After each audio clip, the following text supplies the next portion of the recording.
ನೀವೇನೇ ಹೇಳಿ ಪುನೀತ್ ರಾಜ್ಕುಮಾರ್ ಸ್ಮೈಲ್ ಮುಂದೆ ಏನೂ ಇಲ್ಲ. ಸುಮ್ಮನೆ ಹೇಳಲ್ಲ ನಗುವಿನ ಒಡೆಯ ಅಂತ. ಹಾಯ್ ಫ್ರೆಂಡ್ಸ್, ನನ್ನ ಫಿಟ್ನೆಸ್ ಜರ್ನಿಯ 5ನೇ ದಿನಕ್ಕೆ ತಮ್ಮೆಲ್ರಿಗೂ ಸ್ವಾಗತ. ಆ್ಯಸ್ ಯೂಸಲ್ ಇವತ್ತು ಕೂಡ ನಾನು 4:15ಗೆ ಎದ್ದು ಕ್ಲಾಸಿಗೆ ಬಂದೆ. ಮತ್ತು ಫ್ರೆಂಡ್ಸ್, ನೀವೇನೇ ಹೇಳಿ ಪುನೀತ್ ರಾಜ್ಕುಮಾರ್ ಸ್ಮೈಲ್ ಮುಂದೆ ಏನೂ ಇಲ್ಲ. ಸುಮ್ಮನೆ ಹೇಳಲ್ಲ ನಗುವಿನ ಒಡೆಯ ಅಂತ. ಸೊ ಆ್ಯಸ್ ಯೂಸಲ್ ಸರ್ಗೊಂದು ನಮಸ್ಕಾರ ಮಾಡ್ತಾ ನನ್ನ ಕ್ಲಾಸ್ನ ಸ್ಟಾರ್ಟ್ ಮಾಡಿದೆ. ಡು ಯು ನೋ ಫ್ರೆಂಡ್ಸ್, ನಾನು ಯೋಗ ಟ್ರೈನರ್ ಆದ್ರೂ ನನ್ನ ಫಿಟ್ನೆಸ್ನ ನಾನು ಮೇಂಟೈನ್ ಮಾಡೋಕ್ಕಾಗಲಿಲ್ಲ. ಮತ್ತು ಈ ಜರ್ನಿನ ಸ್ಟಾರ್ಟ್ ಮಾಡಾದ್ಮೇಲೆ ಈ 5 ಡೇಸಲ್ಲಿ ನಾನು ಏನೇನು ಮಾಡ್ತಾಯಿದ್ದೀನಿ, ಸೊ ಇದೆಲ್ಲ ನನಗೊಂಥರ ಹೊಸ ಲೈಫ್ ಸಿಕ್ದಂಗೆ ಫೀಲ್ ಆಗ್ತಾಯಿದೆ. ತುಂಬ ಜನ ಫಿಟ್ನೆಸ್ ಅಂದರೆ ಜಿಮ್ಗೆ ಹೋಗಿ ಹೆವಿ ವರ್ಕೌಟ್ ಮಾಡಿ ತೂಕ ಕಮ್ಮಿ ಮಾಡೋದು ಆ ಥರ ಅಂದ್ಕೊಂಡಿದ್ದಾರೆ.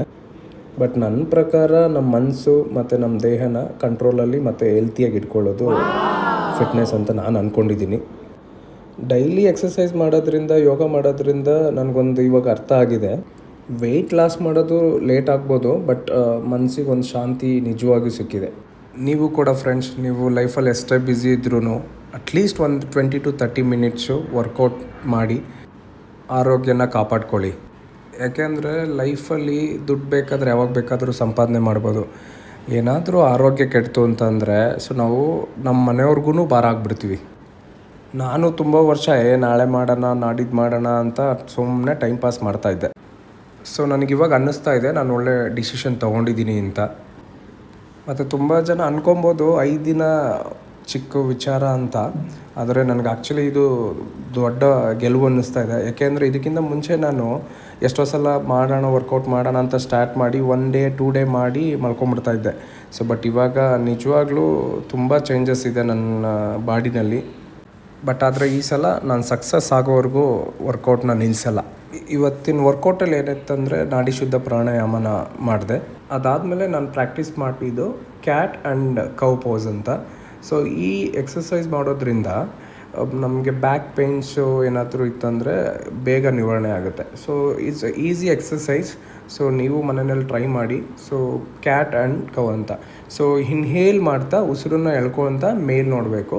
ಎಕ್ಸೇಲ್ ಮಾಡ್ತಾ ಕತ್ತನ್ನ ಒಳಗಡೆ ಹಾಕಬೇಕು. ನಿಮ್ಮ ಚಿನ್ ಏನಿದೆ ಅದು ಚೆಸ್ಟಿಗೆ ಟಚ್ ಆಗಬೇಕು ಮತ್ತು ಬ್ಯಾಕ್ನ ಅಪ್ ಮಾಡಬೇಕು. ಸೊ ನೀವು ಇನ್ಹೇಲ್ ಮಾಡ್ತಾ ಮೇಲೆ ಹೋದಾಗ ಬೆನ್ನು ಎಷ್ಟು ಕೆಳಗಡೆ ಹಾಕ್ತೀರ ಅಷ್ಟು ಕೆಳಗಡೆ ಹಾಕಬೇಕು. ಎಕ್ಸೇಲ್ ಮಾಡ್ತಾ ಸೊ ಮೇಲ್ಗಡೆ ಎತ್ತಬೇಕು. ಸೊ ಇದನ್ನು ಡೈಲಿ ನೀವು ಪ್ರಾಕ್ಟೀಸ್ ಮಾಡಿದರೆ ತುಂಬ ಬೆನಿಫಿಟ್ ಇದೆ. ಸೊ ಯಾರಾದರೂ ಬೈಕಲ್ಲಿ ಟ್ರಾವೆಲ್ ಮಾಡೋರು ಬ್ಯಾಕ್ ಪೇಯ್ನ್ ಇದೆ ನನಗೆ ಅಂತಂದರೆ ಈ ಎಕ್ಸಸೈಸ್ನ ಪ್ರಾಕ್ಟೀಸ್ ಮಾಡಿ. ಸೊ ಬ್ಯಾಕ್ ಪೇಯ್ನು ಬೇಗ ರಿಡ್ಯೂಸ್ ಆಗುತ್ತೆ. ಸೊ ಅದಾದಮೇಲೆ ದಂಡಾಸನ ಮಾಡಿ ಲೆಗ್ ಸ್ಪ್ರೆಡ್ಡಿಂಗ್ ಎಕ್ಸಸೈಸ್ ಮಾಡಿದೆ. ಆ್ಯಕ್ಚುಲಿ 2 ವರ್ಕೌಟು ಎಷ್ಟು ಬೇಗ ನಮ್ಮ ಹೊಟ್ಟೆನ ರಿಡ್ಯೂಸ್ ಮಾಡುತ್ತೆ ಅಂದರೆ ಅಷ್ಟು ಬೇಗ ಹೊಟ್ಟೆನ ರಿಡ್ಯೂಸ್ ಮಾಡುತ್ತೆ. ಬಟ್ ತುಂಬ ಸುಸ್ತಾಗ್ಬಿಟ್ಟೆ ಇವೆರಡು ಮಾಡಿ. ಅದಾದಮೇಲೆ ಸೈಡ್ ಸ್ಟ್ರೆಚಸ್ ಮಾಡಿದೆ. ನೋಡಿ ನನ್ನ ಹೊಟ್ಟೆ ಹೆಂಗೆ ಕಾಣಿಸ್ತಾ ಇದೆ. ಸೊ ಅದಾದಮೇಲೆ ನೆಕ್ಸ್ಟು ಸೂರ್ಯ ನಮಸ್ಕಾರ ಮಾಡ್ತಾ ನನ್ನ ಕ್ಲಾಸ್ನ ಹೆಂಡ್ ಮಾಡಿದೆ. ಸೊ ಎಲ್ರಿಗೂ ಒಳ್ಳೆಯದಾಗಲಿ ಫ್ರೆಂಡ್ಸ್. ಸರ್ವೇ ಜನೋ ಸುಖಿನೋ ಭವಂತು. ಜೈ ಶ್ರೀರಾಮ್.